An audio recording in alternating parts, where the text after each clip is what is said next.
हाँ जी, नमस्कार, good evening सभी भैया ने। पाठशाला के इस डिजिटल प्लेटफॉर्म पर आपका हार्दिक स्वागत, अभिनंदन है। एक बार क्लास को शेयर कर दीजिए भाई जल्दी से, उसके बाद क्लास की शुरुआत करते हैं। जीतमल राम राम भाई, राम राम। सोनू बिश्नोई राम राम। स्वागत, अभिनंदन है एक बार। हाँ जी भाई, हम राजस्थान की भाषा और बोलियां पढ़ रहे थे, और एक बार क्लास को शेयर कर दो भाई। कोई भाई सो गया है तो उसको भी शेयर कर दो, जगा दो। जो सोवत है वो खोवत है, जो जागत है वो पावत है। इसलिए एक बार क्लास को शेयर कर दो, और हम फिर राजस्थान की भाषा और बोलियों के बारे में चर्चा करते हैं। राजस्थान की भाषा और बोलियों में हमने पिछली क्लास में आपके राजस्थान की उत्पत्ति के बाद में राजस्थान के कालक्रम के बाद में आपके राजस्थान की शैली, लिपि, ये सब चीजें हमने पिछली क्लास में पढ़ ली है। तो आज भी इन सब चीजों के बारे में ब्रीफली एक बार हम रिवाइज करेंगे, और उसके बाद आगे की क्लास शुरू करते हैं। हाँ, तो क्लास की शुरुआत करते हैं भाई। आज का हमारा जो टॉपिक है, हम राजस्थान की भाषा और बोलियां पढ़ रहे हैं, और ये बहुत ही इंपॉर्टेंट टॉपिक है भाई। आवाज आ रही है बिल्कुल। ये टॉपिक बहुत इंपॉर्टेंट है भाई। राजस्थान की भाषा और बोलियों के बारे में आपने जो पिछला रीट का पेपर देखा होगा, राजस्थान के क्वेश्चन आपके भाषा के राजस्थानी भाषा में पूछने लगे, और कोई सा भी एग्जाम हो, आपके राजस्थानी भाषा और बोलियों को ना तो आरपीएससी नजरअंदाज करती है, ना अधीनस्थ बोर्ड नजरअंदाज करता है। इसलिए ये टॉपिक आपके लिए बहुत इंपॉर्टेंट हो जाता है भाई। हम क्लास की शुरुआत करते हैं। तो देखो, कल हमने राजस्थान का इतिहास पढ़ लिया था, राजस्थानी भाषा का इतिहास। उसके बाद हमने राजस्थानी भाषा की उत्पत्ति पढ़ी, उसके बाद राजस्थानी भाषा का कालक्रम पढ़ा, उसके बाद राजस्थानी भाषा की शैली पढ़ी, उसके बाद राजस्थानी भाषा की लिपि पढ़ी। आज हम राजस्थानी भाषा का वर्गीकरण पढ़ेंगे।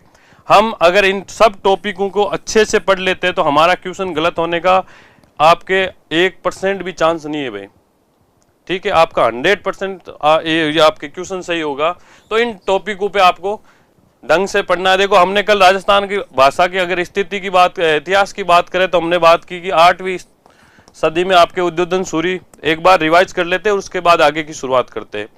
हमने सबसे पहले पढ़ा राजस्थान की भाषा का इतिहास। इतिहास में हमने पढ़ा कि 8वीं सदी में उद्योधन सूरी नाम के एक इतिहासकार थे, जिन्होंने कोलेमाला नाम की पुस्तक लिखी, और उस पुस्तक में राजस्थान में बोले जाने वाली भाषा का नाम मरु भाषा नाम दिया भाई।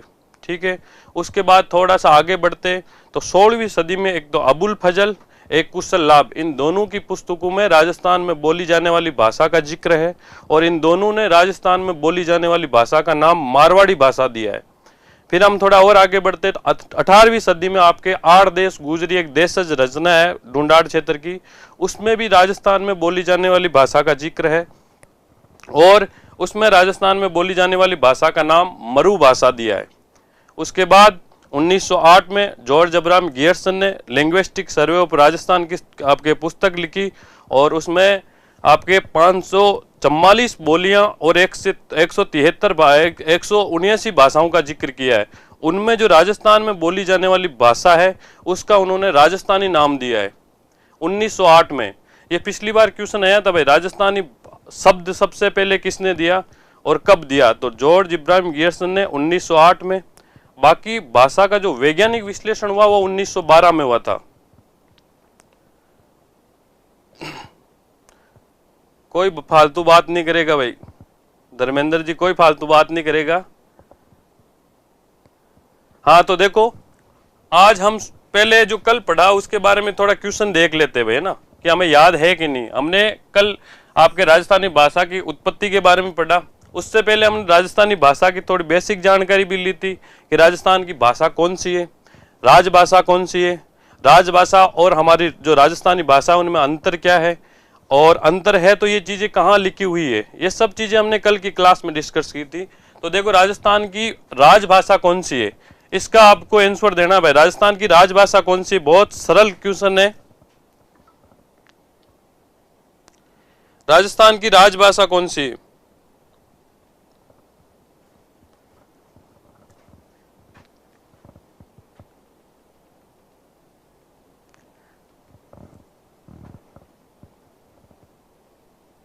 ए नहीं है भाई, ए नहीं है, ये केवल और केवल राजस्थान की भाषा है, लेकिन जो राजभाषा का जिक्र होता है तो हिंदी है हमारी। हमने कल देखा था संविधान में भाषा का जिक्र होता है आपके अनुच्छेद 343, अनुच्छेद 345, अनुसूची 8, और इन तीनों जगहों पे जो राजस्थानी भाषा है उसका आपको राजस्थान की जो राजभाषा उसमें हिंदी को माना है। टोटल 22 आपके राजभाषा है और 22 राजभाषाओं में राजस्थान की जो राजभाषा वो हिंदी को माना है। तो राजस्थानी हमारी भाषा जरूर है, लेकिन राजभाषा का अगर जिक्र होता है तो राजभाषा हमारी हिंदी है भाई। उसके बाद राजस्थानी शब्द की उत्पत्ति कब हुई ये भी हमने कल पढ़ा था 1908 में। 1912 में लिंग्विस्टिक सर्वे ऑफ इंडिया आपके पुस्तक है उसका वैज्ञानिक विश्लेषण हुआ। राजस्थानी भाषा का वैज्ञानिक विश्लेषण 1912 में हुआ। ये हमने कल टॉपिक पढ़ लिया था भाई ना। उत्पत्ति किस अपभ्रंश से हुई? नागर अपभ्रंश, सौराष्ट्रीय अपभ्रंश। देखो वैसे तो इन सब अपभ्रंश से उत्पत्ति अलग अलग विद्वानों की मानी गई है, लेकिन जो ज्यादा आपके मत मिला है वो गुर्जरी अपभ्रंश को मिला है। ये गुर्जरी अपभ्रंश का किसने कहा था? के मुंशी और मोतीलाल मेनारिया। मोतीलाल मेनारिया। आगे देखो एलपी टेस्टिटोरी के अनुसार राजस्थानी भाषा की उत्पत्ति किससे हुई? अब पर्टिकुलर अगर नाम दे दिया किसी भाषा विशेषज्ञ का तब हमें देखनी पड़ेगी भाई, क्योंकि नागर अपभ्रंश का किसने कहा?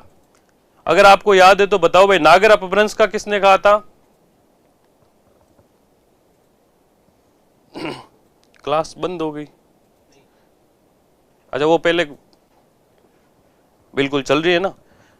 एलपी टेस्टिटोरी ने जो राजस्थानी भाषा की उत्पत्ति है वो कौन सी मानी है भाई? नागर अपभ्रंश का किसने कहा? नागर अपभ्रंश का जॉर्ज अब्राहम गियर्सन ने कहा।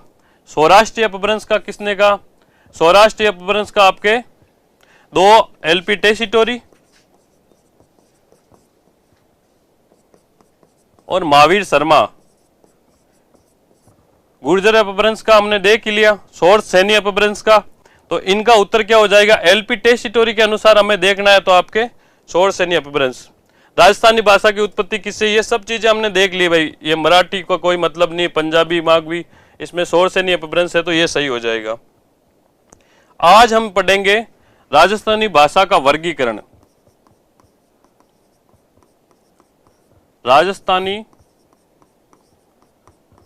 भाषा का वर्गीकरण। तो हम इन ऑन कर दियो ना यार। राजस्थानी भाषा का वर्गीकरण देखो, राजस्थानी भाषा का वर्गीकरण बहुत इंपॉर्टेंट है भाई। राजस्थानी भाषा के वर्गीकरण में जो आपके कौन सी बोली है, कौन सी उपबोली है और किस क्षेत्र में कौन सी उपबोली बोली जाती है, सब चीजें यहीं से आती है। तो सबसे पहले हमें ये याद रखना है कि राजस्थानी भाषा का जो वर्गीकरण है वो आपके 4 विद्वानों ने दिया है। उन चारों विद्वानों ने राजस्थानी भाषा का वर्गीकरण अलग अलग दिया। उनमें से सबसे ज्यादा जो मान्यता मिली है वो किसको मिली है वो सब भी देखेंगे हम।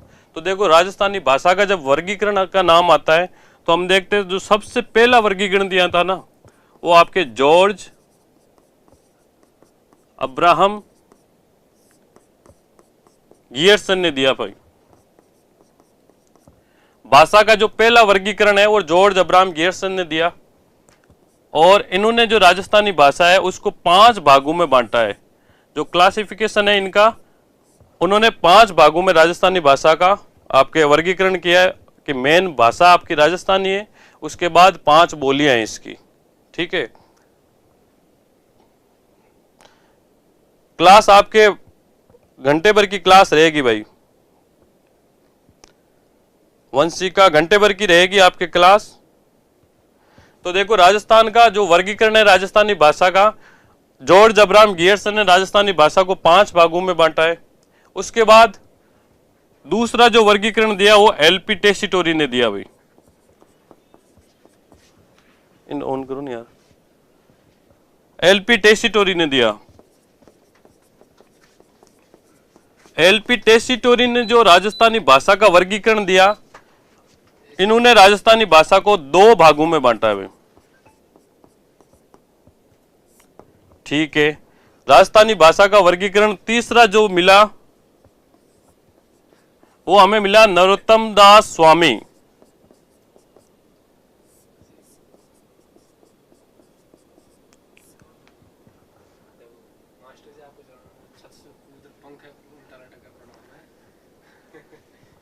तो देखो जॉर्ज अब्राहम गियर्सन ने उसके बाद एलपी टेसीटो ने राजस्थानी भाषा को 2 भागों में बांटा, नरोत्तम दास स्वामी ने राजस्थानी भाषा को 4 भागों में बांटा, और जो सबसे इंपॉर्टेंट है वो आपके लास्ट वाला है भाई।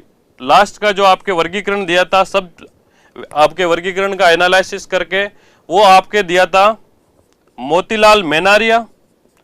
देखो मोतीलाल मेनारिया की उत्पत्ति सर्वाधिक मान्यता है, सबसे ज्यादा मत जो मिला वो मोतीलाल मेनारिया की उत्पत्ति के आपके उत्पत्ति को मिला है, और वर्गीकरण में भी इन्हीं को मिला है। मोतीलाल मेनारिया, इनके साथ 2-3 लोग और थे, उनका भी आपको याद रखना है। के मुंशी, कन्हैयालाल माणिक्यलाल मुंशी, एक हीराचंद महेश्वरी, और एक आपके डॉक्टर देवरिया। ये 4 लोगों ने ये जो 3 वर्गीकरण किया है, इनका एनालिसिस करके लास्ट जो हमारी भाषा का वर्गीकरण दिया है, लास्ट कल को आपके जो वर्गीकरण दिया है वो मोतीलाल मेनारिया और के मुंशी ने। अब इनमें से देखो हमें पढ़ना तो सब है, इनका इतना सा ध्यान रख लेना। जॉर्ज अब्राहम का हम पढ़ेंगे विस्तार से, लेकिन इतना तो आपको याद रखना ही है कि जॉर्ज अब्राहम गियर्सन ने जो वर्गीकरण दिया है उसमें राजस्थानी भाषा को 5 भागों में बांटा है। एलपी टेसीटोरी ने 2 भागों में बांटा है। कितने भागों में? नरोत्तम दास स्वामी ने 4 भागों में, और लास्ट का जो मोतीलाल मेनारिया और के मुंशी का जो दिया हुआ है, इन्होंने जो राजस्थानी भाषा की 5 बोलियां बताई है। 5 बोलियां हैं, और ये सबसे इंपॉर्टेंट है भाई। आपको ये चीज याद रखनी है कि राजस्थानी एक भाषा है, 5 इसकी बोलियां हैं। अगर आपको 5 बोलियां पता है तो आपका 50% क्वेश्चन तो जो आपके उपबोलियों वाला है ना, वो ऐसे ही सही हो जाएगा। अगर आपको पूछा जाए कि ये उपबोली है आपके, जैसे पिछली रीट में क्वेश्चन आया था, लोहांदी बोली कन्ने बोली जे, है ना, तो अब लोहांदी बोली कन्ने बोली जे, भाई ये हमें पता होना चाहिए कि आपके लोहांदी किस आप बोली की उपबोली है कि मारवाड़ी की है। अब बोली जे की साइड में गंगानगर और हनुमानगढ़। अब गंगानगर और हनुमानगढ़ किसी साइड में रहे? उत्तर में, तो उत्तरी मारवाड़ी। हालांकि ये कोई आपके क्वालिफिकेशन, इनका जो वर्गीकरण है इनमें किसी में ये जिक्र नहीं है उत्तरी मारवाड़ी दक्षिणी मारवाड़ी, लेकिन हमें ये दिमाग में होना चाहिए कि गंगानगर हनुमानगढ़ का नाम है आपके लोहांदी बांगड़ी, दोनों वहां बोली जाती है। अब वो मारवाड़ी के अगर देखा जाए जोधपुर में मेन आपके शुद्ध मारवाड़ी बोली जाती है, तो मारवाड़ी जोधपुर से अगर हनुमानगढ़ और गंगानगर ऊपर की साइड में, तो उत्तरी मारवाड़ी हो गया। इस प्रकार थोड़ा सा हमें दिमाग भी लगाना पड़ेगा। बाकी इन जो ये है आपके 5 भाग, ये आपको याद रखना है, 2 और 4।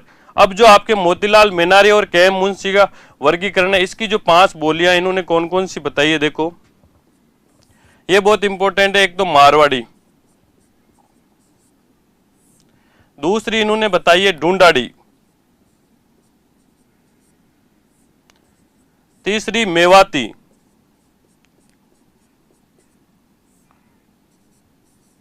चौथी आपके मालवी,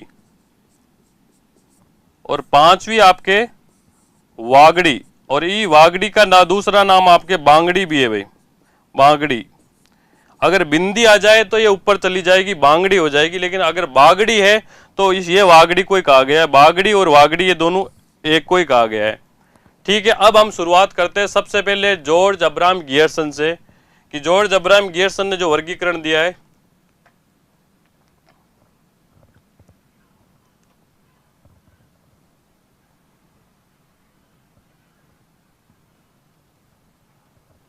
इनका एलपी टेसीटोरी का आ गया, कोई बात नहीं। एलपी टेसीटोरी का वर्गीकरण देख लेते हैं पहले। खम्मागणी मास्टर साहब, खम्मागणी साहब बिल्कुल, पूजा बीकानेर, रविंदर, क्यूट बॉय, सभी ने राम राम, खम्मागणी। अब देखो एलपी टेसीटोरी को आपको सबसे पहले तो देखो इनके बारे में जानते ही, ये एलपी टेसीटोरी है भाई। आज की थाने फोटो दिखे एलपी टेसीटोरी की है। एलपी टेसीटोरी कहाँ के थे तो हमें याद रखना भाई, एलपी टेसीटोरी थे आपके इटली के। ठीक है भाई, इटली के थे तो वो यहाँ क्यों आए? इनका दोस्त था जॉर्ज अब्राहम गियर्सन, और जॉर्ज अब्राहम गियर्सन ये बहुत अच्छे विद्वान थे। और जब जॉर्ज अब्राहम गियर्सन आपके राजस्थान में शोध कार्य करने के लिए आए थे, उस टाइम इन्होंने याद किया यार आप ऐसा करो, इंडिया आओ, भारत आओ। तो 1914 में जॉर्ज अब्राहम गियर्सन इनको लेके आया आपके भारत। भारत में ये सबसे पहले मुंबई में आए, मुंबई के बाद इनको बीकानेर भेज दिया गया। 1914 में ये बीकानेर आ गए, ठीक है। 1914 में बीकानेर आके, और बीकानेर उस टाइम कौन थे राजा? बीकानेर के राजा थे महाराजा गंगा सिंह जी, महाराजा गंगा सिंह जी। 1914 में आपके जॉर्ज अब्राहम गियर्सन ने गंगा सिंह जी को बोल दिया कि भाई ये बहुत अच्छे विद्वान हैं, आप इनसे जो कार्य करवाना चाहते हो काम करवा लो। आरएस की एग्जाम दी है, पता नहीं, आधे क्वेश्चन आए थे। आरएस वाला तो बैम निकल गया, कोई बात नहीं। अब देखो 1914 में इन्होंने बीकानेर आ गया आपके, बीकानेर गंगा सिंह जी के पास आए, और गंगा सिंह जी ने इनको सबसे पहला जो काम दिया था वो दिया था आपके चारण साहित्य शोध का काम, कि जो चारणों ने डिंगल में साहित्य लिखा है उस पर आप शोध करो। चारणों ने डिंगल में बहुत अच्छा साहित्य लिखा है लेकिन हमारे समझ में नहीं आ रही है, तो आप एक काम करो, इसका शोध का काम करो, क्या लिखा है, और बहुत सारे जो इधर उधर के जो लोगों ने साहित्य उनको इकट्ठा करो और उस साहित्य को आप बताओ, उसका आप संपादन करो। तो चारण साहित्य शोध का काम सौंपा इनको पहले, सबसे पहले, ठीक है। और कुछ दिन बाद इन्होंने ये शोध कार्य कर लिया। देखो कर्नल जेम्स टोड आपको घोड़े वाले बाबा बोलते, और इन्होंने जो इधर उधर घूमने का काम किया था, इनके पास ऊंट था भाई, है ना, ऊंट से वो इधर उधर जाया करते थे। तो जो चारण साहित्य इकट्ठा करके इन्होंने लास्ट में जो आपके किताब लिखी थी, उस पुस्तक का नाम है राजस्थान चारण साहित्य एक ऐतिहासिक सर्वे, ऐतिहासिक सर्वे, ये पुस्तक लिखी भाई, ठीक है। एलपी टेसीटोरी ने चारण साहित्य पे आपके सर्च करके पुस्तक लिख दी, राजस्थान चारण साहित्य एक ऐतिहासिक सर्वे। फिर क्या भाई, अब क्या काम करवाए, ये तो कंप्लीट हो गया। फिर इन्होंने बीकानेर म्यूजियम की स्थापना की भाई, याद रखना, बीकानेर म्यूजियम की स्थापना किसकी की हुई है? एलपी टेसीटोरी की, बीकानेर म्यूजियम की। उसके बाद जो बीकानेर का म्यूजियम है, इसकी स्थापना करने के बाद इन्होंने आगे का जो काम किया, फिर आपके जॉर्ज अब्राहम गियर्सन ने इनको कहा आप एक काम करो, 1914 आपके 12 में वैज्ञानिक विश्लेषण किया था भाषा का, तो इनको कहा भाषा पे शोध का काम करो। फिर इन्होंने भाषा पे काम किया भाई, ये क्या आ गया राम जी, और भाषा पे इन्होंने पुस्तक लिखी आपके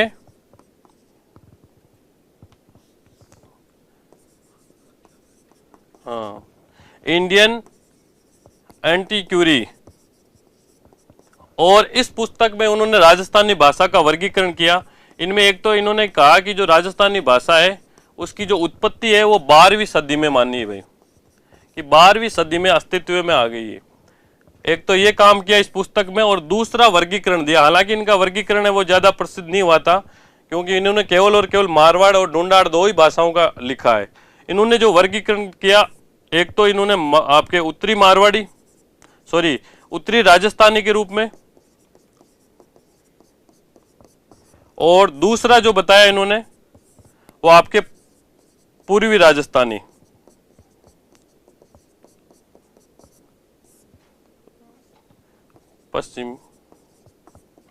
पश्चिमी राजस्थानी और पूर्वी राजस्थानी। अब जो पश्चिमी राजस्थानी में इन्होंने मारवाड़ी को रख दिया, और बाकी मारवाड़ी की उपबोलियां इधर इन्होंने ढूंढाड़ी को रख दिया। अब इसमें देखो ज्यादा इंपॉर्टेंट है नहीं, लेकिन आपको यह याद रखना है, इंडियन एंटीक्यूरी जो बुक है उसमें जो एलपी टेसीटो ने राजस्थानी भाषा को कितने भागों में बांटा? 2 भागों में बांटा भाई, ये चीज आपको याद रखनी है, ठीक है। आगे देखो, फिर जो आपके वर्गीकरण दिया वो दिया जॉर्ज अब्राहम गियर्सन ने। जॉर्ज अब्राहम गियर्सन ने हमने देखा था कि 1908 में इन्होंने लिंग्विस्टिक सर्वे ऑफ इंडिया पुस्तक लिखी, linguistic survey of India, linguistic survey of India पुस्तक लिखी भाई।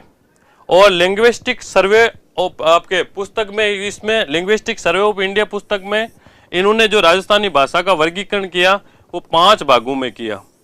और उन 5 भागों के क्या क्या नाम है? जो पहला भाग है, फर्स्ट भाग है, उसमें इन्होंने कहा पश्चिमी राजस्थानी, पश्चिमी राजस्थानी, ठीक है। दूसरी जो आपके बताई इन्होंने, वो बताई उत्तर पूर्वी राजस्थानी।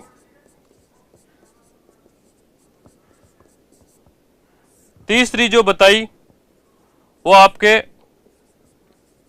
मध्य पूर्वी राजस्थानी,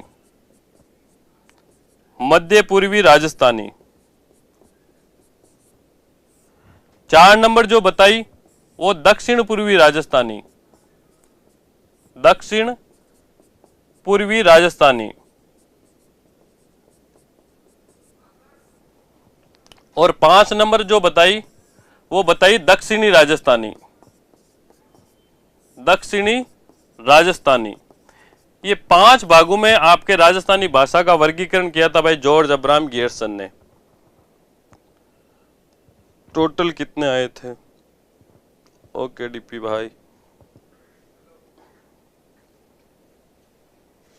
बिल्कुल क्लास में भी ध्यान दो मेघवार साहब।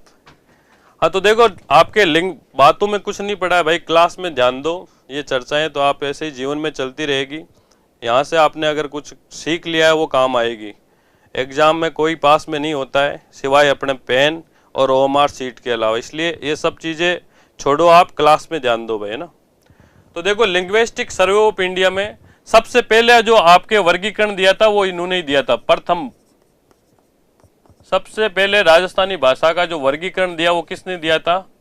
जॉर्ज अब्राहम गियर्सन ने। और इन्होंने लिंग्विस्टिक सर्वे ऑफ इंडिया में राजस्थानी भाषा को 5 भागों में बांटा। कितने भागों में? 5 भागों में। पश्चिमी राजस्थानी में इन्होंने कौन सी भाषा को रखी? हालांकि इतना डीप इनका पूछते नहीं, क्योंकि इनके जो वर्गीकरण है इसको आपके ज्यादा मत नहीं मिला है। जो मोतीलाल मेनारिया का वर्गीकरण है वो सर्वाधिक मत उसी को मिलता है और उन्हीं से क्वेश्चन आते हैं। लेकिन अब इतना तो आपको याद रखना है, ये 5 भागों में। फिर भी आपको बता देता हूं, जो पश्चिमी राजस्थानी इन्होंने जो कहा है वो बीकानेरी और मारवाड़ी को कहा है। जो मारवाड़ी की जो उपबोलियां हैं और मेन मारवाड़ी को कहा। उत्तर पूर्वी राजस्थानी आपके मेवाती को कहा इन्होंने, मेवाती अहिरवाटी को। ये टॉपिक थोड़ा क्लिष्ट है, कठिन होता है, लेकिन क्वेश्चन यहीं से आते हैं भाई। टॉपिक जरूर ये थोड़ा हार्ड पड़ता है राजस्थानी भाषाओं बोलियों का, लेकिन क्वेश्चन आता है, और क्वेश्चन आता है तो फिर आपको पढ़ना पड़ेगा। उसके बाद मध्य पूर्वी राजस्थानी, और मध्य पूर्वी राजस्थानी में इन्होंने ढूंढाड़ी भाषा को रखा है। दक्षिण में आपके इसको रांगड़ी और सौंदवाड़ी को रखा है। और लास्ट जो आपके दक्षिणी राजस्थानी, ये बहुत इंपॉर्टेंट है भाई, इन्होंने दक्षिणी राजस्थानी निमाड़ी को बताया है।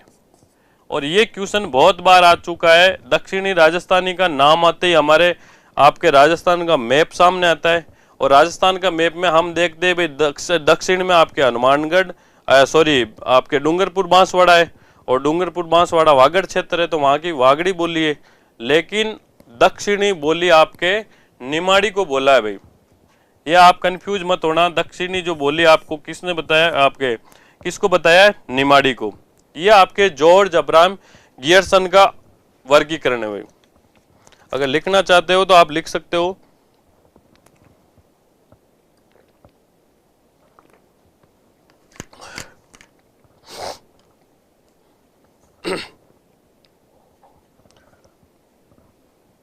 लिखना चाहते हो तो आप लिख सकते हो भाई। उसके बाद आगे देखो, जॉर्ज अब्राहम गियर्सन के बाद जो आपके सबसे ज्यादा इंपॉर्टेंट वर्गीकरण है वो आपके मोतीलाल मेनारिया और केएम मुंशी का है भाई। केएम मुंशी साथ में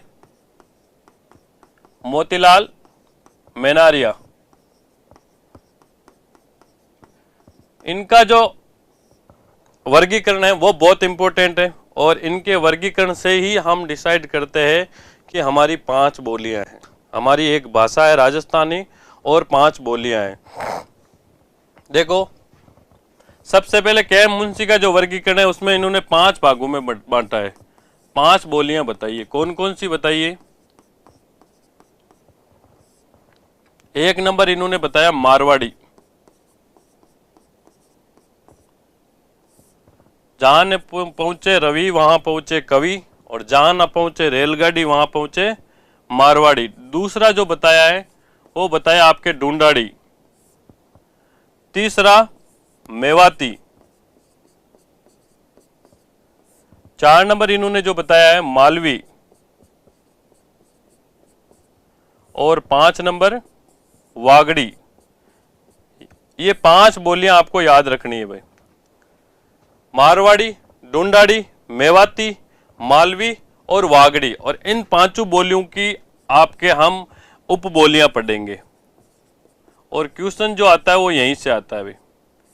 तो सबसे पहले हम मारवाड़ी भाषा के बारे में, मारवाड़ी बोली के बारे में पढ़ते हैं।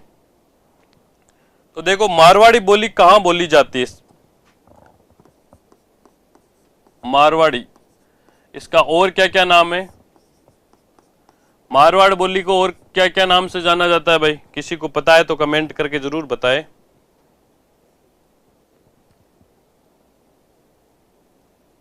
हमारी बोली तो बागड़ी है बिल्कुल। अगर आप बीकानेर के उधर ऊपर से गंगानगर हनुमानगढ़ के पास से है तो आपकी बोली जरूर बागड़ी है, लेकिन बागड़ी नहीं, वो बांगड़ी है। आपके एग्जाम में अगर बागड़ी आए तो वो वागड़ी को समझते हैं भाई। देखो राजस्थानी बोली, अब इनको सबसे पहले हमें देखना है जो राजस्थानी बोली आपके मारवाड़ी बोली, इसको और किस किस नाम से जानते हैं। तो मारवाड़ी बोली को एक नाम है मरु भाषा, एक नाम है माइड भाषा,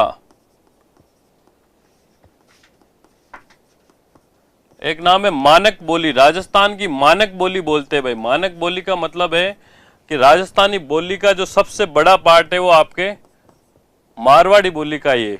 मारवाड़ी बोली को ही राजस्थानी बोली समझते हैं और वास्तव में भी यही है। अगर मारवाड़ी बोली बोलते हैं तो वो बोली आपके राजस्थानी बोली समझते हैं, बाकी बोलियों को अलग समझते हैं। तो देखो मारवाड़ी बोली के आपके नाम का क्या क्या है, मरु भाषा, माइड भाषा और मानक बोली। हमने कल पढ़ा था आपके कि सबसे पहले मरु भाषा का जिक्र हुआ था, और कब हुआ वो आप बताओ भाई। कल हमने जब राजस्थानी भाषा की आपके इतिहास पढ़ा, राजस्थानी भाषा का इतिहास पढ़ा, तब हमने पढ़ा था कि राजस्थानी भाषा में आपके 8वीं सदी में उद्योतन सूरी ने कुवलई माला नाम की पुस्तक लिखी, और कुवलई माला नाम की पुस्तक में आपके माइड भाषा का जिक्र किया है। तो अगर पूछा जाए कि आपके मारवाड़ी भाषा कब अस्तित्व में आ गई, 8वीं सदी में। उद्योतन सूरी की कौन सी पुस्तक, कुवलई माला में। उद्योतन सूरी की कुवलई माला पुस्तक में मारवाड़ी भाषा का जिक्र है भाई। ठीक है जी। उसके बाद देखो मारवाड़ी भाषा का जो साहित्य है वो कौन सी शैली में लिखा गया है। तो मारवाड़ी भाषा राजस्थान के पश्चिम में, और पश्चिम में कौन सी शैली है, डिंगल शैली। तो मारवाड़ी भाषा का जो साहित्य लिखा गया है वो डिंगल शैली में लिखा गया है भाई। ठीक है। उसके बाद विशुद्ध मारवाड़ी कहाँ बोली जाती है। शुद्ध मारवाड़ी आपके किस क्षेत्र में बोली जाती है। बिल्कुल आओ सा, बैठो सा, बिराजो सा। ये जो शुद्ध मारवाड़ी भाषा है, बोली है, वो आपके कहाँ बोली जाती है। ये आपके बोली जाती है भाई जोधपुर फड़ौदी वाला जो बेल्ट है ना, वहाँ पे जोधपुर के आसपास के गांव में, और जोधपुर और फड़ौदी में, इस क्षेत्र में आपके विशुद्ध मारवाड़ी बोली जाती है। जोधपुर और फड़ौदी वाले बेल्ट में। ठीक है जी। अब देखो राजस्थानी भाषा के आपके जो शिल्प कला है वो किस रूप में है, वो आपके छंद में है भाई।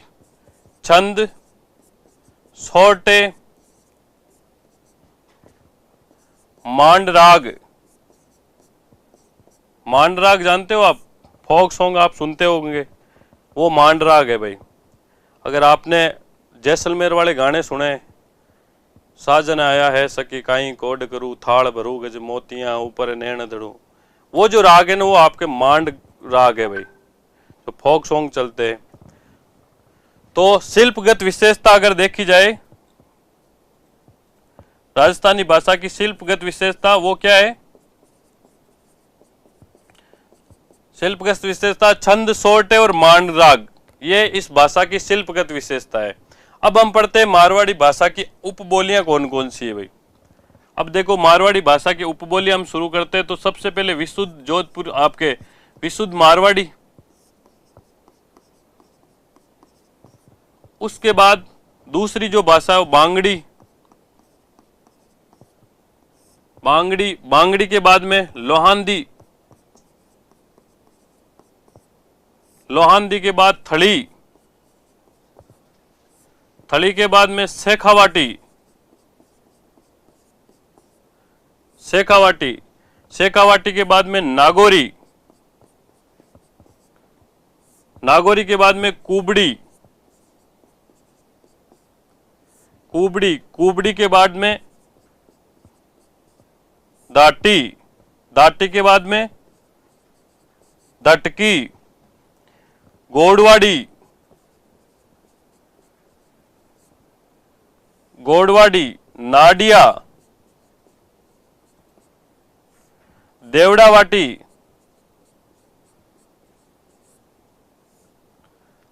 देवड़ावाटी, इधर हम क्षेत्र लिखेंगे ओसवाली,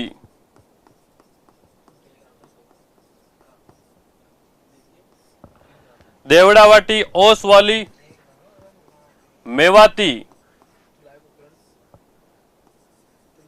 खेराड़ी, धावड़ी, ये सब, ये जो उपबोलियां ये आपके मारवाड़ी बोली की उपबोलियां हैं भाई। ये आपको नाम याद रखना पड़ेगा। इनमें से जो क्वेश्चन आता है, इनमें से एक नाम दे दिया, नाडिया बोल किस बोली की उपबोली है, या देवड़ावाटी बोली किस बोली की उपबोली है। तो ये आपको याद रखना है। कितनी हो गई टोटल? देखो 1 2 3 4 5 6 7 8 9 10 11 12 13 14 15 और 16, ये 16 बोलियां आपके मारवाड़ी भाषा, मारवाड़ी बोली की उपबोली है भाई। मारवाड़ी बोली की उपबोलियां अभी ये कहां बोली जाती है? देखो शुद्ध मारवाड़ी हमने देखा जोधपुर वाले बेल्ट में बोली जाती है, जोधपुर, ठीक है। अब देखो बांगड़ी और जो लोहांदी है ना, ये कहां बोली जाती है आपके? एक तो हनुमानगढ़ में बोली जाती है, हनुमानगढ़ में बोली जाती है, और एक आपके गंगानगर में।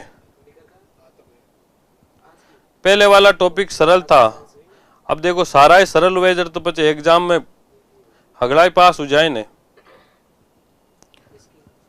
लोहांदी, लोहांदी के बाद में थली, थली कहाँ की है? हनुमानगढ़ और गंगानगर की है भाई, हनुमानगढ़ और गंगानगर। थली कहाँ की है?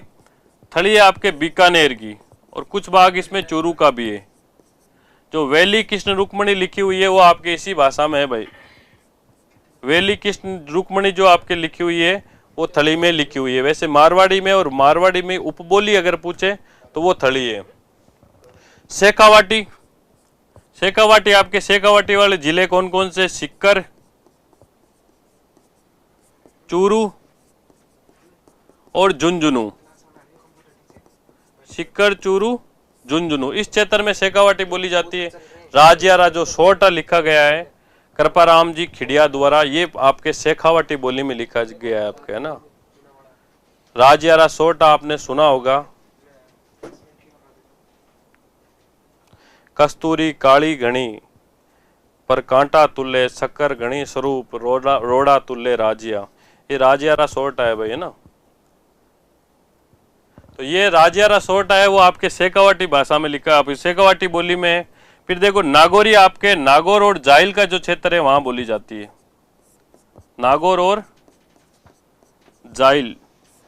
फिर देखो कुबड़ी कहां बोली जाती है? जो कुबड़ पट्टी है उस क्षेत्र में कुबड़ पट्टी का मतलब आपके फ्लोराइड की जो आपके अधिकता वाला क्षेत्र है आपके, उस क्षेत्र में परबतसर, मकराना, कुचामन मकराना, डीडवाना, ये जो बेल्ट है ना, इस बेल्ट में लोगों के कुबड़ हो जाती है क्योंकि यहाँ पे पानी में फ्लोराइड की मात्रा ज़्यादा है। बांका पट्टी क्षेत्र है इसलिए इसको कुबड़ वाला क्षेत्र और इसकी बोली कुबड़ी कहा जाता है। देखो कुबड़ी में अगर एक तो जिला बोले तो डीडवाना कुचामन आ जाएगा, डीडवाना कुचामन। रंग अच्छा कोई बात नहीं, कलर चेंज कर लेते हैं। कुबड़ी आपके डीडवाना, कुचामन और परबतसर है। अब ये धाटी और धटकी जो है ना, धाटी बोली जाती है बाड़मेर में और धटकी बोली जाती है जैसलमेर। धटकी कहां बोली जाती है? जैसलमेर में। उसके बाद आपके गोडवाड़ी, गोडवाड़ी और ये जो नाडिया है ना, ये आपके पाली और जालोर में बोली जाती है भाई। और गोडवाड़ी बोली के बारे में आपको याद रखना है, जो नरपति नाले का आपके जो लिखा गया है बिसलदेव रासो, वो आपके गोडवाड़ी बोली में लिखा गया है भाई। नरपति नाले का बिसलदेव रासो, ठीक है। उसके बाद देवड़ावाटी, सिरोही, ये जो विसलदेव रासो है ये आपके नरपति नाले का, ये बहुत बार पूछा गया भाई। नरपति नाले ने लिखा आपके बिसलदेव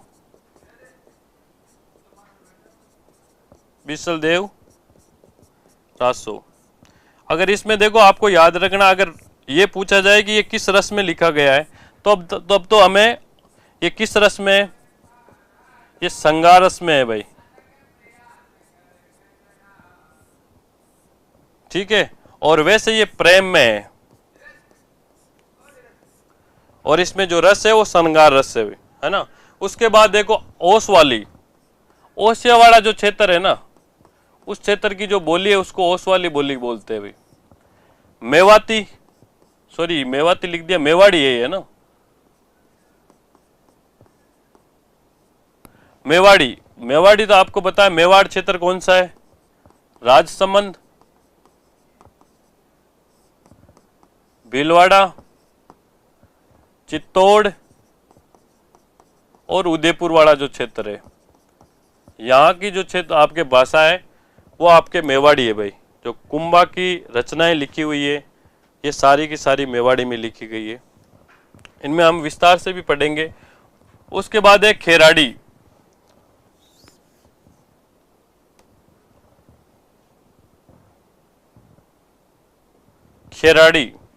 खेराड़ी का आपको याद रखना भाई। खेराड़ी उपबोली अगर पूछे ना तब तो ये मारवाड़ी की है, लेकिन इसका एक दूसरा नाम भी, इसे राजस्थान की कोकटेल बोली कहा जाता है। कोकटेल, राजस्थान की कोकटेल बोली क्यों कहा जाता है? ये जो खेराड़ी बोली है वो आपके 3 बोलियों का मिश्रण है। इसमें ढूंढाड़ी, हाड़ौती और मारवाड़ी, इन 3 बोलियों का मिश्रण होने के कारण इसे कॉकटेल बोली कहा जाता है। और ये किस क्षेत्र में बोली जाती है तो वो भी आप याद रखना। क्षेत्र अगर पूछा जाए तो ये भीलवाड़ा की आपके तहसील है जाजपुर, गुलापुरा और मांडलगढ़।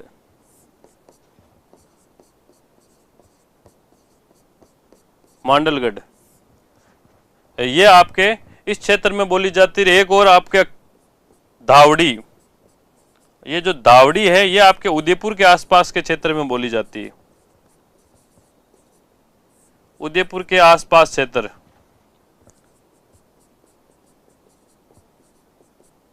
इस प्रकार ये मारवाड़ी आपके बोलियों का हमने उपबोलियां, सारी की सारी उपबोलियां पढ़ ली है। मारवाड़ी की उपबोलियां कौन कौन सी है?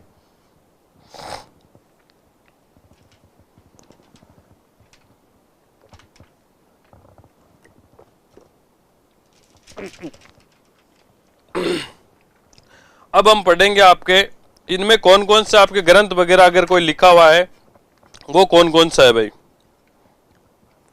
गोडवाड़ी बोली का कौन सा है, मारवाड़ी का कौन सा, ये सब हम देखेंगे। हमने देख लिया नरपति नाले का। तो अब देखो, एक तो हमें याद रखना है चतुर्जी बापजी। देखो गोडवाड़ी का हमने देख लिया, नरपति नाले का, जो नरपति नाले का विसल देव रासो लिखा हुआ है वो गोडवाड़ी बोली का है। शेखावाटी का हमने देख लिया, शेखावाटी का आपके राजियारा सोटा, राजियारा सोटा। फिर है चतुर सिंह बाबूजी का मेवाती बोली का। मेवाती बोली का जो साहित्य है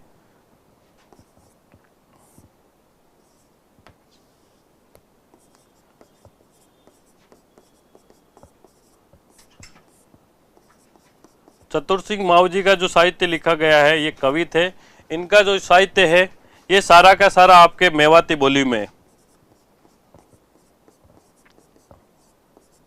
आपके योग सूत्र है, भगवत गीता है, सही कौन दी की भगवत गीता है, ये जो है ये आपके चतुर्जी बाबूजी की है और ये मेवाती बोली में है भाई, याद रखना, ये आपकी मेवाती बोली में। इसके बाद कुंभा की रचनाएं भी आपको याद रखना है, मेवाती बोली में कुंभा की रचनाएं भी लिखी हुई है।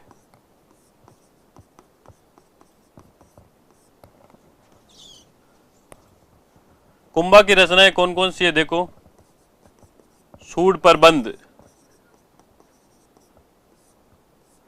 कामराज रतिसार, कामराज रतिसार, संगीत सुधा, याद रखना भाई ये बहुत बार पूछी गई है, संगीत सुधा, संगीत मीमांसा, संगीत मीमांसा और संगीत राज। और कामराज रतिसार को छोड़ के सारी की सारी आपकी कुंभा की रचनाएं संगीत पे लिखी गई है। ये भी याद रखना आपके जो संगीत राज है इनके जो अलग अलग पार्ट है भाई, संगीत राज के 5 भाग है। वो है आपके पाट्य रत्न कोश, पाट्य रत्न कोश, हालांकि आपके ये टॉपिक तो आपके साहित्य में आ गया लेकिन आपको बता देते हैं। पाट्य रत्न कोश, गीत रत्न कोश,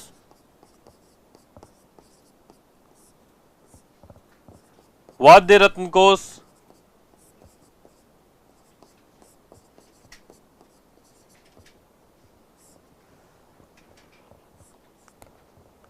नृत्य रत्न कोश और लास्ट में रस रत्न कोश। ये सारी की सारी आपके कुंभा द्वारा रचित है भाई। और ये आपके किस भाषा में है, ये सारी की सारी मेवाती भाषा में, मेवाती बोली में है भाई, सॉरी मेवाड़ी है, मेवाड़ी बोली में है ना, याद रखना। ये कुंभा की जो रचनाएं है, चतुर सिंह मावजी का जो रचनाएं है, ये सारी की सारी मेवाती में है। आगे देखो, हाँ हाँ देखो, आपके छोटा वाला ही बता देते हैं आपको। एक है आपके कि गेला गंडक गुलाम बुचकारिया बात्या पड़े कूट्या देवे काज रीस ने की जो राजिया। जो राजिया का शॉर्ट आपके हमने अभी देखा था, ये राजिया का शॉर्ट है भाई। इस प्रकार के राजिया नाम का सेवक था करपाराम जी खिड़िया का। इनमें क्या है, हम अगर रचना है, इनमें टाइम ज़्यादा खराब होता है, इसलिए इनको ज़्यादा समय ना खराब करते हुए टॉपिक पे ही ज़्यादा आपके ध्यान देते। जो राजिया नाम का एक सेवक था आपके कृपाराम जी के, और कृपाराम जी जब राजिया ने कहा यार मेरी शादी नहीं हो रही है, और तो वो एक बार बहुत उदास हो गया, बोला क्या कारण है, कि भाई शादी नहीं हो रही, मेरा वंश नहीं चलेगा, मेरा नाम नहीं चलेगा। तो कृपाराम जी ने कहा तेरा नाम मैं अमर कर दूंगा। और कृपाराम जी ने जितने शॉर्ट लिखे आपके, वो उन सब में आपके जितने दोहे लिखे उन सब में आपके राजिया का नाम है लास्ट में। तो इस प्रकार ये मेवाड़ी बोली की सारी रचनाएं भाई, ये याद रखना आप, बहुत इंपॉर्टेंट रचनाएं हैं। और ये किस बोली में, तो याद रखना मेवाड़ी में है भाई। मेवाड़ी मारवाड़ी की उपबोली है। इसके बाद में हमने मारवाड़ी बोली की सारी उपबोलियां पढ़ ली। उसके बाद आपके ढूंढाड़ी बोली, ढूंढाड़ी बोली, ढूंढाड़ी बोली का उपनाम क्या क्या है वो भी याद रखना आपको। तो एक इसका नाम है जाड़शाही, एक नाम है जेपरी, पहले जयपुर को जेपर ही बोलते थे भाई, गांव में तो अभी भी जेपर ही बोलते हैं, नहीं देखियो तो जयपुर कुड़ में आर के करियो, है ना। तो ये आपके ढूंढाड़ी बोली के उपनाम है भाई। इसके बाद आपको याद रखना है, ये जो ढूंढाड़ी बोली है इसका जो साहित्य लिखा गया है ना, वो किस शैली में लिखा गया है? पिंगल शैली में। किस शैली में है? पिंगल शैली में। ढूंढाड़ी बोली का जितना भी साहित्य लिखा गया है, कौन कौन सा साहित्य लिखा गया है आपके? दादू दयाल जी का जो साहित्य है वो आपके सारा का सारा ढूंढाड़ी बोली में। हालांकि देखो एक क्वेश्चन ये भी है कि दादू दयाल जी की जो बोली थी ना, वैसे सद्दूकड़ी थी भाई, सद्दूकड़ी। हमने तो भाई 5 बोलियां पढ़ी, उनमें सद्दूकड़ी का नाम ही नहीं था। तो ये याद रखना है, सद्दूकड़ी बोली क्या है? अगर ढूंढाड़ी बोली में हिंदी का मिक्स हो जाए ना, ढूंढाड़ी प्लस हिंदी, इन दोनों का मिक्स होने के कारण जो बोली बनती है आपके, वो सद्दूकड़ी बनती है। लेकिन अगर सद्दूकड़ी नहीं हो तो आपके ढूंढाड़ी उत्तर होगा, और सद्दूकड़ी हो तो हमें सद्दूकड़ी करना है भाई।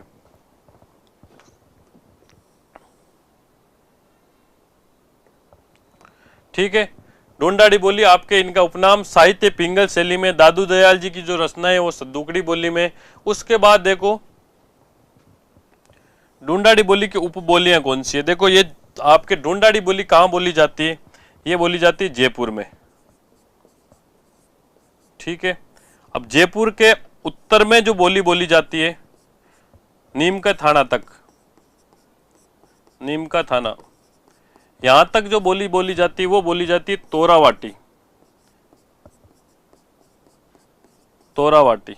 ठीक है, जयपुर से अगर हम इस तरफ देखें तो यहां दौसा तक जो बोली जाती है ना, इस क्षेत्र में दौसा तक जो बोली जाती है वो बोली जाती है राजावाटी। और फिर अब जयपुर के अगर हम इस टाइप देखें आपके सवाई माधोपुर की तरफ, और यहां जो बोली जाती है वो नागरचौल बोली जाती है भाई। कौन सी बोली है? नागरचौल। और जयपुर से अगर हम थोड़ा सा इधर चले टोंक की तरफ, तो टोंक में आपके 2 भाषा बोली जाती है, एक तो चौरासी, और एक आपके टोंक सवाई माधोपुर के बीच का जो क्षेत्र है ना, यहाँ काठेड़ी बोली जाती है भाई, काठेड़ी।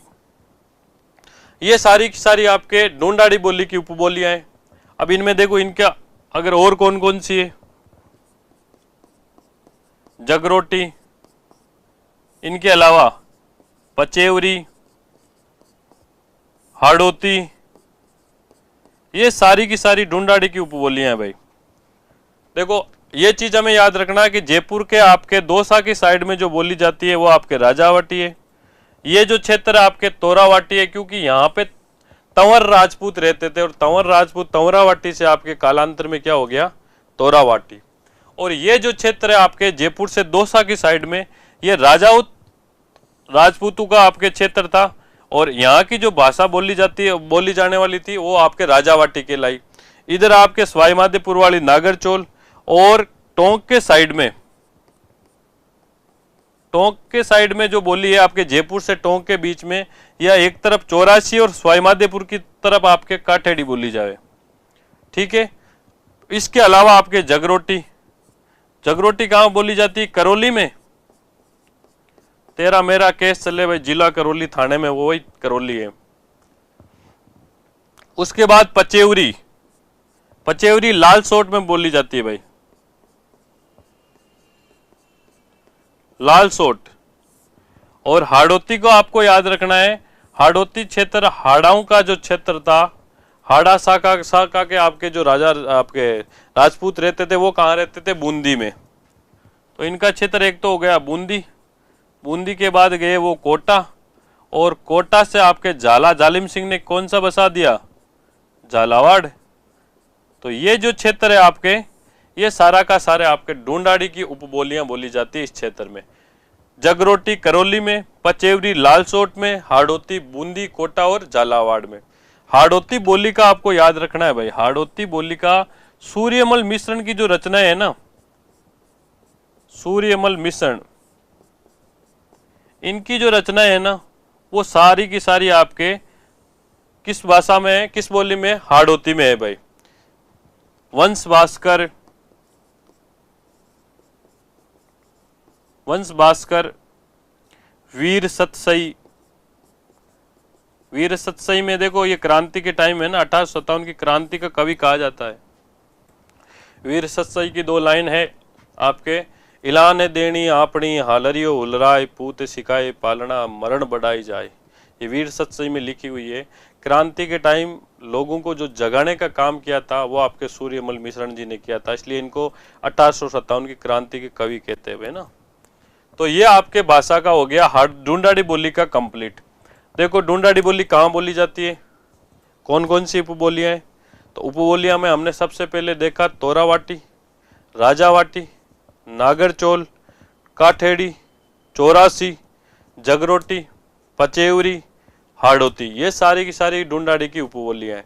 वैसे तो देखो आपके भाषाओं का 1961 में जो जनगणना हुई ना, उनमें 73 बोलियां बताई है राजस्थानी की, लेकिन हमारे जो एग्जाम की दृष्टि से जब देखते तो 5 ही बोलियां हैं, और इन 5 बोलियां और इनकी उपबोलियां में देखनी है भाई।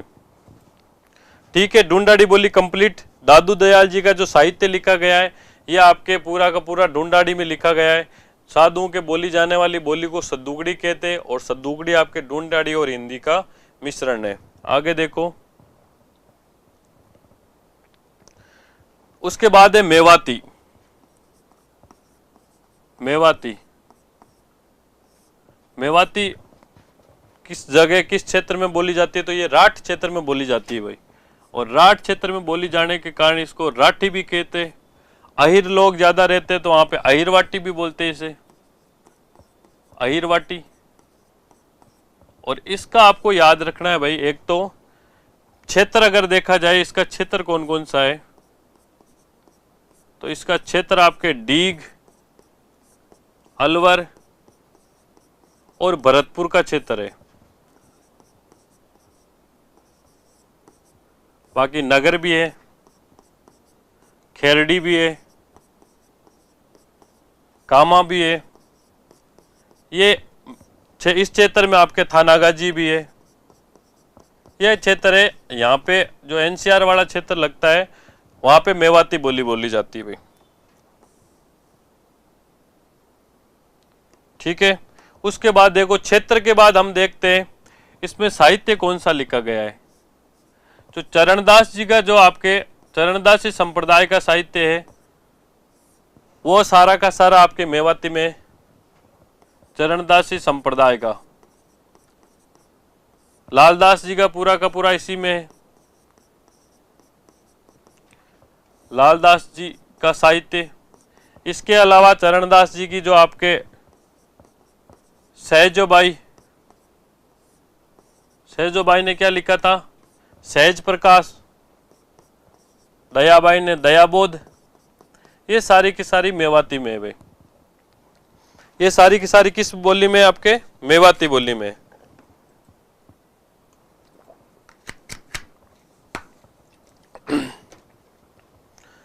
इसके बाद देखो मेवाती बोली, अब इनकी उपबोलियां पढ़ते हैं। मेवाती बोली की कौन कौन सी उपबोलियां हैं? तो देखो एक तो आपके अहिरवाटी हो गई, अहिरवाटी। अहिरवाटी कहाँ बोली जाती है? क्षेत्र की अगर बात करें तो ये आपके कोटपुतली बहरोड। कौन से क्षेत्र में? कोटपुतली बहरोड वाला जो क्षेत्र है इसमें आपके अहिरवाटी बोली जाती है।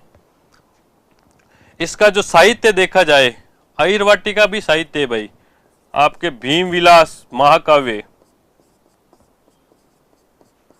भीम विलास महाकाव्य,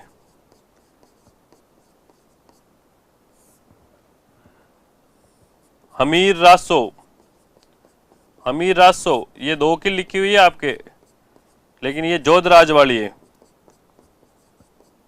सारंगधर वाली नहीं है, जोधराज वाली। और भीम विलास महाकाव्य, ये भीम विलास महाकाव्य शंकर राव का है भाई। इसके अलावा अली बख्शी ख्याल,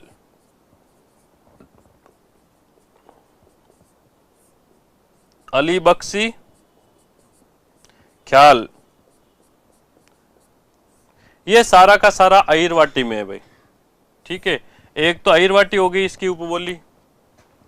इसके अलावा देखो एक है आपके नेड़ा मेवाती,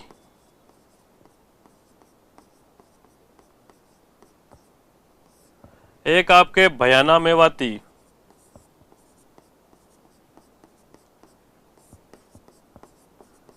भयाना मेवाती, नेड़ा मेवाती, भयाना मेवाती, काठेत मेवाती, ये मेवाती बोलियों की उपबोली है भाई। इनमें नेड़ा मेवाती कहाँ बोली जाती है ये आपको याद रखना है। ये आपके प्रतापगढ़, अजबगढ़,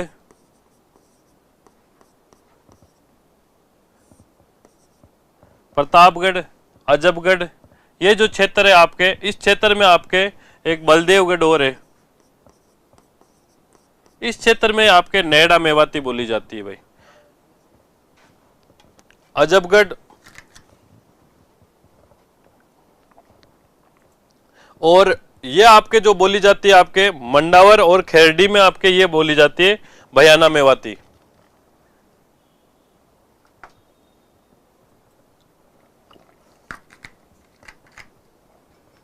और नगर कामा में काठेत मेवाती,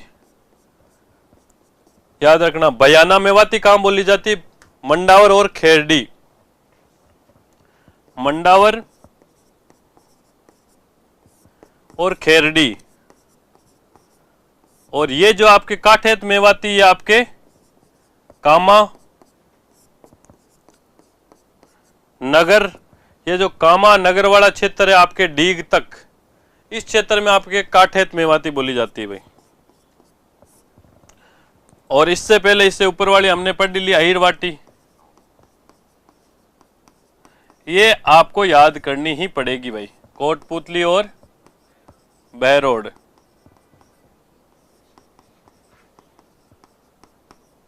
कोटपुतली बहरोड। तो इस प्रकार ये मेवाती बोली पूरी होती है। हमें याद रखना है मेवाती बोली क्षेत्र की अगर बात की जाए, अलवर, भरतपुर, डीग। उसके बाद मेवाती बोली की उपबोलियों की अगर बात की जाए तो हमने उपबोलियां भी देख ली। अहिरवाटी, जिसे राठी भी कहा जाता है, अहिरवाटी में कौन कौन सी रचनाएं की हुई है वो भी हमने देख ली। और अहिरवाटी के बाद में नेहड़ा मेवाती, भयाना मेवाती, काठेत मेवाती, ये सारी की सारी ये क्षेत्र याद रखना है आपको भाई। ठीक है, उसके बाद हम लास्ट पढ़ते हैं 4 नंबर वाली मालवी, मालवी बोली। देखो नाम से ही पता चलता है मालवी का मतलब जहां माल ज्यादा होता है। और माल कहाँ ज्यादा होगा? जहां बरसात ज्यादा होगी। जैसे मालवा का पठार एमपी में है, तो राजस्थान का मालवा किसे कहा जाता है? राजस्थान का मालवा किसे कहा जाता है? झालावाड़ को। तो ये बोली, वैसे तो देखो ये जो बोली है ना, ये एमपी में बोली जाती है, लेकिन राजस्थान में केवल और केवल जो आपके झालावाड़ वाला क्षेत्र है ना, झालावाड़ को राजस्थान का मालवा कहते हैं, झालावाड़ में बोली जाती है भाई, है ना। झालावाड़ थोड़ा आपके भैंसरोडगढ़ और थोड़ा सा प्रतापगढ़, इस क्षेत्र में बोली जाती है। और इसकी भी आपके उपबोलियां हैं, उनमें से जो आपके झालावाड़ वाला है ना, जैसे आपके रांगड़ी, निमाड़ी, सौंदवाड़ी, उमटवाड़ी, रतलामी, ये जो बोलियां देखो, रांगड़ी और निमाड़ी तो हमारे इस क्षेत्र में बोली जाती है, झालावाड़ वाला में, इस क्षेत्र में। रांगड़ी कर्कश बोली है, रांगड़ी नाम से पता चलता है रांगड़, जिसमें आपके हेल्पिंग ज्यादा बोली जाती है ना, गाली गलौज से ज्यादा होती है। ये आपके कर्कश बोली है भाई, है ना, रांगड़ी कर्कश।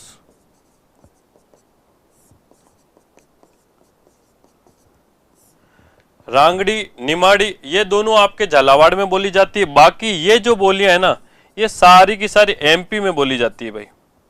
तो अगर क्वेश्चन पूछा जाए कि राजस्थानी की कौन सी बोली है जो अधिकांश एमपी क्षेत्र में बोली जाती है, तो हमें याद रखना है मालवी बोली है भाई।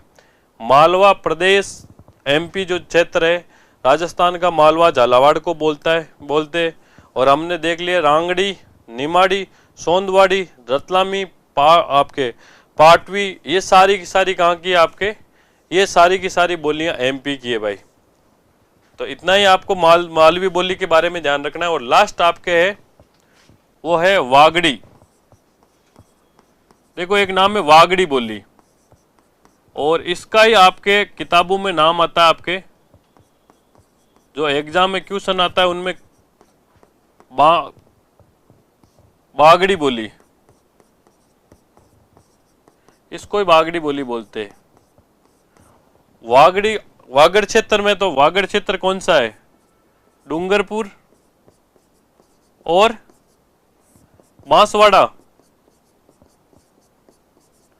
डूंगरपुर बांसवाड़ा, इस बोली का आपको याद रखना है। एक तो जॉर्ज अब्राहम गियर्सन ने, है ना, इस बोली को भिल्ली बोली कहा है भाई।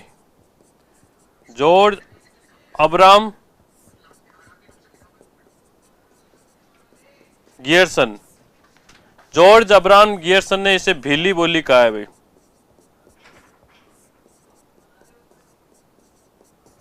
भिल्ली बोली, ठीक है। इसके अलावा वागड़ी बोली का आपको याद रखना है, जो माऊजी महाराज है ना, इनका जो साहित्य लिखा गया है वो सारा का सारा आपके किस बोली में लिखा गया है, वागड़ी में। माऊजी राज जो चोपड़ा लिखा गया है वो आपके, जिसे भविष्यवाणी का ग्रंथ कहा जाता है ना, माऊजी का चोपड़ा, जिससे क्या कहा जाता है, भविष्यवाणी का ग्रंथ। भविष्यवाणी का ग्रंथ क्यों कहा जाता है, क्योंकि इन्होंने आपके पहले ही भविष्यवाणी कर दी थी कि 3 विश्व युद्ध होंगे। इन्होंने पहले ही आपके घोषणा कर दी 3 विश्व युद्ध होंगे, 2 हो गए, तीसरा आगे होने की संभावना है। इन्होंने कहा वात से बात होगी, हवा से बात होगी, मोबाइल आ गए। इन्होंने कहा खंबे खंबे ते दिया होगा, तो खंबा पे लाइट लागी। इस हिसाब आप राजस्थान की बोलियां पढ़ लिया भाई, है ना। राजस्थान की 5 बोलियां, मुख्य बोली राजस्थानी, उसके बाद उनकी जो उपबोलियां उनमें मारवाड़ी, ढूंढाड़ी, मेवाती, मालवी और बांगड़ी, ठीक है। तो ये आपको याद रखना है। ये टॉपिक थोड़ा आपके कठिन है, लेकिन क्वेश्चन इसमें से ही आता है, और नौकरी लगने के लिए हमें पढ़ना ही पड़ेगा, इसका कोई शॉर्टकट नहीं है। इनको आपको याद रखना ही पड़ेगा भाई, है ना।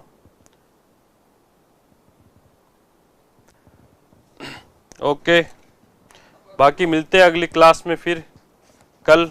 तब तक के लिए शुभ रात्रि।